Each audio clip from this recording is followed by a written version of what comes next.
আতঙ্ক এক্সপ্রেসের সকল যাত্রীদের জানাই স্বাগতম। আমাদের এই ট্রেন যাবে ভূতের দেশে। নমস্কার শ্রোতা বন্ধুরা, আমি শ্রীকান্ত। শুনছেন আমাদের চ্যানেলের 30 নম্বর এপিসোড।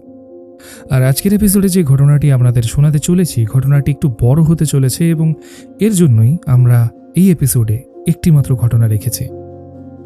তো ঘটনা শোনানোর আগে প্রথমে বলে দিচ্ছি যে আপনাদের যদি আমাদের ঘটনাগুলো ভালো লেগে থাকে তাহলে প্লিজ আমাদের চ্যানেলটিকে সাবস্ক্রাইব করুন এবং কমেন্টে জানান যে আপনারা কোথা থেকে শুনছেন।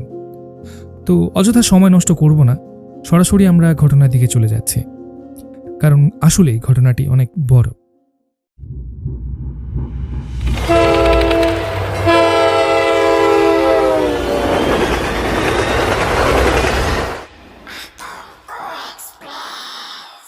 ঘটনাটি লিখে পাঠিয়েছেন সাইমন, বাংলাদেশ থেকে।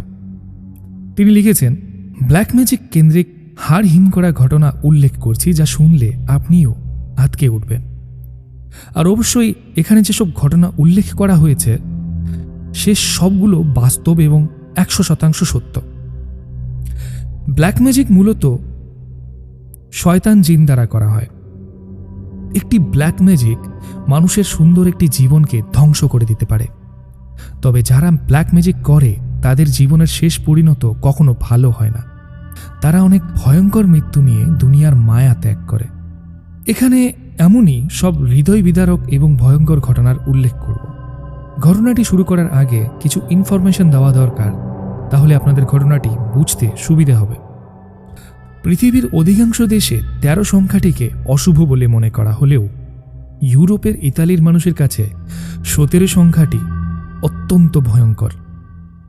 কারণ 17 সংখ্যাটিকে যদি রোমান ভাষায় লেখা হয় এবং একে রিঅ্যারেঞ্জ করে ল্যাটিন ভাষায় অনুবাদ করলে মাই লাইফ ইজ ওভার, যার অর্থ আমার জীবনের সমাপ্তি। এ কারণে ইটালিয়ানরা 17 তারিখ যদি শুক্রবার হয় তাহলে সেই দিনটিকে অশুভ বলে গণ্য করে। ইতালিতে ফ্রাইডে দ্য 17 বেশিরভাগ অফিস আদালত ছুটি থাকে, এমনকি এই দিনে বিয়ে সহ কোনো রকম শুভ অনুষ্ঠানও করা হয় না। কেউ দরকার ছাড়া বাসা থেকে বেরো হয় না। আজকের ঘটনাটি সেই ফ্রাইডে দ্য 17 ঘটা একটি অত্যন্ত অশুভ রাতের ঘটনা। তাহলে শ্রোতা বন্ধুরা, আর দেরি না করে ঘটনার দিকে যাওয়া যাক। ঘটনাটি শুরু হয় 2004 সালে। 2004 সালের তখন সেপ্টেম্বর মাসের 17 তারিখ। দিনটি ছিল শুক্রবার। ইতালিতে আছি প্রায় 2002 সাল থেকে। তখন একটি বিশ্ববিদ্যালয়ের মাস্টার্স করার পাশাপাশি একটি পার্ট টাইম চাকরি করতাম। 2004 সালের জানুয়ারি মাসে আমি ইতালির একটি অত্যন্ত পরিচিত সিটি প্যালেসে একটি পার্মানেন্ট চাকরিতে ঢুকি। চাকরিতে ঢোকার পর অফিসের কাছাকাছি এলাকায় একটি সিঙ্গেল অ্যাপার্টমেন্টে ভাড়া নিই। আমার পাশের অ্যাপার্টমেন্টে থাকত এক ইতালিয়ান নববিবাহিত দম্পতি। বিদেশে আছি বহু বছর হয়ে গেলেও নতুন শহর, নতুন চাকরি, এ কারণে প্রথম বেশ অস্বস্তি লাগছিল, কিন্তু ওই দম্পতির আন্তরিকতা ও সহযোগিতা আমাকে মুগ্ধ করেছিল। সবসময় আমার বিপদে ও নানান অসুবিধায় সহযোগিতা করত। মাঝে মাঝে আমার জন্য তাদের রান্না করা খাওয়ার নিয়ে আসত। এভাবে তাদের সঙ্গে আমার খুব আন্তরিক সম্পর্ক গড়ে ওঠে। কিন্তু একটি জিনিস আমাকে খুব অবাক করত, কয়েকদিন পর পর আমার পাশের ওই বাসা থেকে কয়েক ধরনের শব্দ আসত, বিচিত্র রকমের শব্দ, এবং অনেক ধরনের বিচিত্র শব্দ মিলে একটা বিদঘুটে শব্দ তৈরি হতো, যা প্রতি মাসে কোনো এক রাতে আমার কানে ভেসে আসত। পরের দিন ওদেরকে জিজ্ঞেস করলে ওরা বলতো, কই, কোনো শব্দ তো হয়নি। বিষয়টি একটু আজব লাগলেও তখন আর কিছু বলিনি। কেটে গেল 8 মাস। অবশেষে এলো সেপ্টেম্বর মাস। সেপ্টেম্বর মাসের 17 তারিখ শুক্রবার হওয়ার কারণে অফিস থেকে ছুটির নোটিশ এলো। এর আগে 2002 এবং 2003 সালেও 2-3 বার 17 তারিখ শুক্রবার হয়েছিল, তাই সে দেশের ফ্রাইডে দ্য 17 সম্পর্কে আমার কিছু আইডিয়া হয়ে গিয়েছিল। যথারীতি অফিস ছুটি, তাই নিজেকেই রান্নাবান্না করে খেতে হতো। বাহিরে খাবারের অনেক দাম। রাতের বেলা যখন খেয়ে দিয়ে ঘুমানোর জন্য শুয়ে পড়েছি, চোখ বুজে এসেছে প্রায় তখনই হঠাৎ করে মনে হতে লাগলো নিচু গলায় পাশের ভদ্রলোক, মানে পাশের বাসার ভদ্রলোক ও ভদ্রমহিলা আমাকে তাদের যেন বাসায় ডাকছে। কি হলো? এত রাতে কেন আমাকে ডাকছেন ওনারা? এসব ভাবতে ভাবতেই হঠাৎ আমার জানালার দিকে চোখ যায়। চোখে পড়তেই ভয়ানক চমকে উঠি।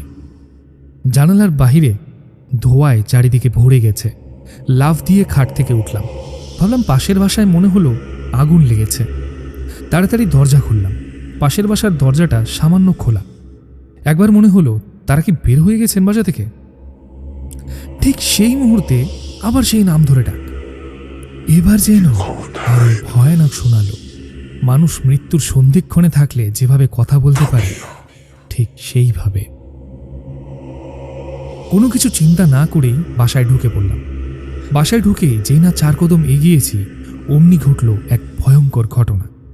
ঠাস করে কোনো কিছু সাহায্য ছাড়াই দরজাটা বন্ধ হয়ে গেল। সাথে সাথে আমার নাম ধরে ডাকা বন্ধ হয়ে গেল এবং ঘরের আলো নিভে গেল। এক নিমেষের মধ্যেই পরিবেশটা গা ছমছমে হয়ে গেল। পিনপতন নীরবতা এবং তার সাথে ঘুটঘুটে অন্ধকার এক পলকেই সবটা ঘটে গেল। আমার গা শিউরে উঠল। অন্ধকারে হাতড়ে হাতড়ে দরজার হাতল টান দিয়ে ধরলাম, কিন্তু দরজা খুলল না। আতঙ্কে জমে বরফ হয়ে গেছি। এই ভয়ানক রাতের থমথমে পরিবেশ আর নিকষ কালো অন্ধকারে বদ্ধ ঘরে ভয়ে নিশ্চল মূর্তির ন্যায় দাঁড়িয়ে রইলাম। ঘামে ভিজে যাচ্ছে সারা শরীর। কি করব বুঝতে পারছি না। নিজেকে বোঝালাম যাই হোক না কেন তার মুখোমুখি আমাকে হতেই হবে। বিপদ আসলে বিপদ থেকে পালিয়ে যাওয়া কখনোই সাহসিকতার পরিচয় হতে পারে না। এই ভেবে অন্ধকারের মাঝে এগোতে যাব, ঠিক সেই সময় ভয়ঙ্কর একটি চিৎকারের মধ্য দিয়ে নিস্তব্ধতা পুরোপুরি কেটে গেল। ভয়ের পরিমাণটা ক্রমশ মাত্রা ছাড়িয়ে যাচ্ছে। তাও মহান আল্লাহর উপর ভরসা রেখে তাকে ডাকতে ডাকতে তাদের ঘরে ঢুকলাম। তাদের ঘরে ঢুকে যা দেখলাম তার কথা আজও মনে হলে আমার পা ঠান্ডা হয়ে আসে। ঘরের মধ্যে একটি বড় পেন্টাগন আঁকা। ওই স্বামী স্ত্রী পেন্টাগনের মধ্যে কয়েকটি মোমবাতি জেলে মুখোমুখি বসে ফিসফিস করে মন্ত্র পড়ছেন। চিৎকার করার চেষ্টা করলাম, কিন্তু কোনো লাভ হলো না। আমার পায়ের শব্দ শুনে তারা ধীরে ধীরে ঘুরে তাকালো আমার দিকে। আমাকে দেখা মাত্রই তারা একসাথে গলা ছেড়ে রক্তহীন করা অট্টহাসিতে ফেটে পড়ল। মোমবাতির আলোয় আবছা আধারে তাদের সেই রক্ত জল হওয়া হাসি আমার মনের ভিতরে কেমন যেন একটা শিহরণ ফুটিয়ে দিল। সেই অনুভূতি আমি বলে বোঝাতে পারবো না। হঠাৎ করে স্বামীটি হাসি থামিয়ে হিংস্র গলায় আমাকে বলল, আজকে আমাদের এত বছরের সাধ্য সাধনা আজ সফল হতে চলল। আজকে রাত হবে আমাদের জীবনের শ্রেষ্ঠ রাত।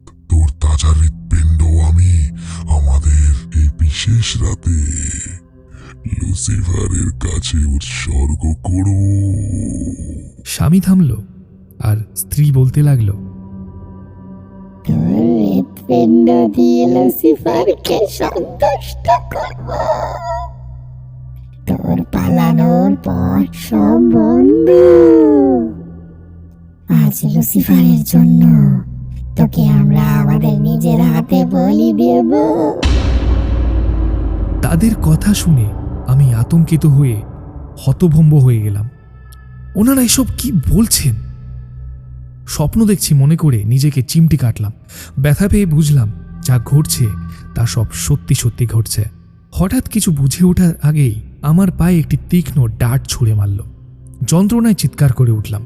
সাথে সাথেই আমার পা থেকে সকল শক্তি উধাও হয়ে গেল। শত চেষ্টা করেও আমি আর দাঁড়িয়ে থাকতে পারছিলাম না। একটু পর এক পর্যায়ে হাঁটু ভেঙে বসে পড়লাম। হঠাৎ খেয়াল হলো আমি একটি টেবিলের উপর শুয়ে আছি।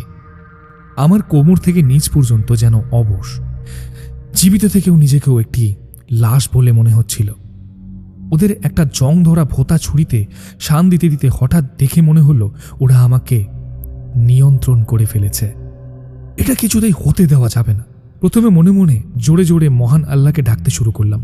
সূরা কালাম যা মনে ছিল সব পাঠ করতে শুরু করলাম। গলায় কোনো জোর পাচ্ছিলাম না, কিন্তু সর্বশক্তি দিয়ে তাকে ডাকছিলাম।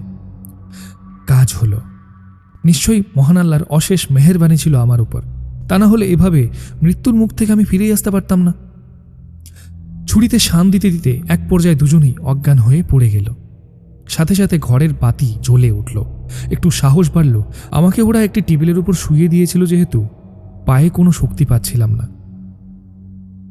তাই উঠে দাঁড়ানোর ক্ষমতা ছিল না। গুড়িয়ে গুড়িয়ে টেবিল থেকে সরাসরি সব শক্তি দিয়ে মেঝেতে পড়ি। মাথা ও কাঁধে প্রচণ্ড ব্যথা পাই, কিন্তু আমার লক্ষ্য ছিল যেভাবেই হোক আমাকে এই ঘর থেকে বের হতে হবে।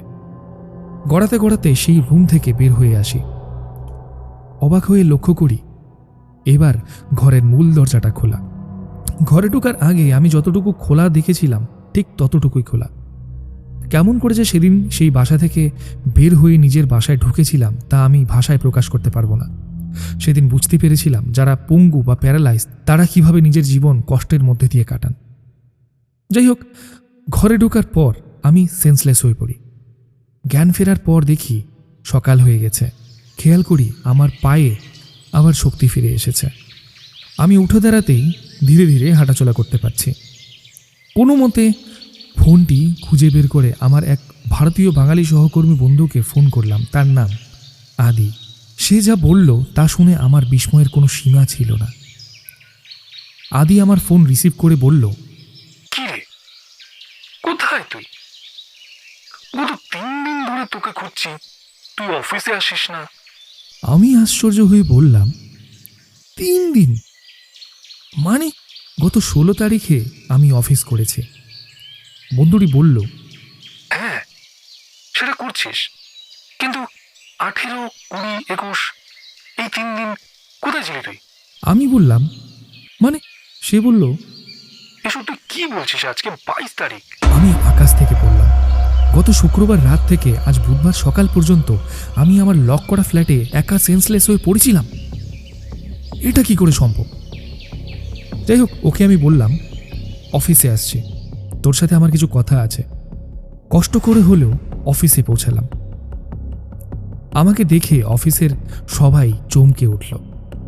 আসলে সকালে তৈরি হওয়ার সময় আয়নায় আমি নিজেকে দেখিনি। তারপর ওয়াশরুমে গিয়ে আয়নার দিকে তাকিয়ে আঁতকে উঠলাম। এ কি চেহারা হলো আমার! চুল উস্কো খুস্কো, টকটকে লাল চোখ দুটো গর্তের ভেতরে, চোয়ালের হাড় বেরিয়ে এসেছে। সব মিলিয়ে নিজেকে নিজেই চিনতে পারছিলাম না। কোনো মতে নিজেকে সামলে নিয়ে বেরিয়ে এলাম। বন্ধুটিও এলো। আমার সাথে যা যা ঘটে গেছে ওর সাথে শেয়ার করলাম। ও আমাকে পরামর্শ দিল এমন কারোর সাথে যোগাযোগ করার জন্য যে এটার সমাধান করে দিতে পারে। অসুস্থতার কারণে অফিস থেকে আরও 1 সপ্তাহের ছুটি নিয়ে চলে গেলাম বাসায়। বাসায় আসার পর খেয়াল হলো পাশের বাসায় তালা ঝুলছে। বুঝলাম এরা বাসায় নেই। পরের দিন সন্ধ্যায় আদি আমার বাসায় এলো এবং বলল, এখানে তো কোনো কবিরাজ বা তান্ত্রিক নেই, তবে এক ব্যক্তির ঠিকানা পেয়েছি। একজন বৃদ্ধ খ্রিস্টান, এক্সোরসিজম করে। তৈরি থাকিস, কাল বিকেলে যাব। পরের দিন আমি আর সে বিকেলে ভদ্রলোকের কাছে যাই। তিনি আমাদের কাছ থেকে পুরো ঘটনাটি শোনেন। পরদিন আমাদের আবার আসতে বলেন। পরের দিন আমরা দুজন আবার গেলাম। উনি যা বললেন তা শুনে আমি বেশ বড় ধাক্কা খেলাম। তার কথাগুলো আমি তার মতোই করে বলছি। তোমার প্রতিবেশী দম্পতি তারা প্রকৃতপক্ষে স্বামী স্ত্রী নয়। এদের কখনো বিয়েই হয়নি। ওরা হচ্ছে ভ্যাম্পায়ার ডিভোশন পার্টনার, অর্থাৎ সোজা বাংলায় বলতে গেলে পিশাচ সাধনার সঙ্গী। অনেকদিন ধরে ওরা ওদের আরাধ্য লুসিফারকে মাধ্যম হিসেবে ব্যবহার করে নিজেদের ক্ষমতা ও দাপট বৃদ্ধি করতে চেয়েছিল। সে কারণে ওদের প্রতি অমাবস্যার রাতে একজন মানুষের তাজা হৃৎপিণ্ড দিয়ে লুসিফারের আরাধনা করতে হতো, কিন্তু লোকালয়ে অবস্থানের কারণে তাদের পক্ষে পূর্ণবয়স্ক মানুষের হৃৎপিণ্ড জোগাড় করা খুবই কষ্টকর ছিল। তাই লুসিফারকে বিকল্প হিসেবে প্রতি একটি মানুষের হৃৎপিণ্ডের পরিবর্তে 2টি শিশুর হৃৎপিণ্ড দেওয়ার সুযোগ করে দেন। এভাবে টানা 49টি অমাবস্যায় 49টি মানুষ বা তার পরিবর্তে 98টি শিশুর হৃৎপিণ্ড লুসিফারকে উৎসর্গ করতে হবে এবং প্রথম থেকে শেষ পর্যন্ত প্রত্যেককেই একই ছুরি দিয়ে হত্যা করতে হবে। কিন্তু 49টি অমাবস্যার পর 100 দিনের মধ্যে কোনো একটি অশুভ দিনে পূর্ণবয়স্ক মানুষের হৃৎপিণ্ড অবশ্যই দিতে হবে। এটি হবে 50তম এবং শেষ হৃৎপিণ্ড। এটি দিতে পারলেই তারা দুজন মানুষ থেকে অপদেবতা হবার যোগ্যতার পরীক্ষায় উত্তীর্ণ হয়ে যাবে। তুমি ছিলে সেই 50তম ব্যক্তি। তুমি বিদেশি এবং এখানে একা থাকো, এই কারণে তোমাকে এরা তাদের শিকার বানানোর পরিকল্পনা করে। প্রথমে তারা তাদের পাঠানো খাবারের নানান ধরনের জিনিস মিশিয়ে তোমাকে ওদের বশে করে নিয়ে আসে। এরপর ফ্রাইডে দ্য 17 রাতে ওরা মায়াজাল সৃষ্টি করে তোমাকে তাদের ঘরে নিয়ে আসে। তোমার কোমর থেকে পা পর্যন্ত অবশ করে দেয় এবং ঘরে লক করে দেয়। ওদের কর্ম পরিকল্পনা ব্যর্থ হয়ে গেল যখন তুমি মন থেকে ভয় সরিয়ে ফেললে এবং সৃষ্টিকর্তার নাম জোরে জোরে স্মরণ করতে থাকলে। যে কোনো সাধারণ মানুষ এমন অবস্থায় থাকলে ভয়ে কাবু হয়ে যায়। তুমি মনের জোর ধরে রেখেছিলে এবং সৃষ্টিকর্তাকে ডাকছিলে। সে কারণে লুসিফার তাদের উপর ক্ষুব্ধ হয় এবং ওদেরকে সেখানেই মেরে ফেলে। সেখানেই তাদের লাশ অদৃশ্য করে দেয়। সেই সাথে সকল মায়া কেটে গিয়ে পরিস্থিতি স্বাভাবিক হয়ে যায় এবং তুমিও নিশ্চিত মৃত্যুর মুখ থেকে ফিরে আসো। ঘটনাটি শুনে আমি এবং আমার বন্ধু চূড়ান্ত বিস্মিত হয়ে যাই। তখন সেই এক্সোরসিস্ট ভদ্রলোক যা বললেন তা সত্যিই আমার জীবনের মূল্যবান কথা। তিনি বললেন, তোমার ভয় পাওয়ার কোনো কারণ নেই, তোমার আর কোনো ক্ষতি হবে না। যারা তোমার ক্ষতি করেছে তাদের লুসিফার স্বয়ং নিয়ে গেছে। যেখানে সৃষ্টিকর্তার প্রতি বিশ্বাস থাকে সেখানে কোনো অশুভ শক্তির স্থান হয় না। এই বিশ্বাস অনেক বড় সম্পদ, এটা কখনো হারিও না। এরপর আমার সাথে আর কোনো খারাপ কিছু ঘটেনি। আমি ধীরে ধীরে সুস্থ হয়ে উঠি। আমার বন্ধু আদি আর সেই খ্রিস্টান এক্সোরসিস্ট ভদ্রলোকের ওপর বেশ কৃতজ্ঞ দুঃসময়ে আমার পাশে থাকার জন্য। আসলেই মানুষের জীবনে এমন সব সময় আসে যেগুলো আজীবন মনে রাখার মতো। এই দিনগুলো তেমনই কিছু একটা ছিল।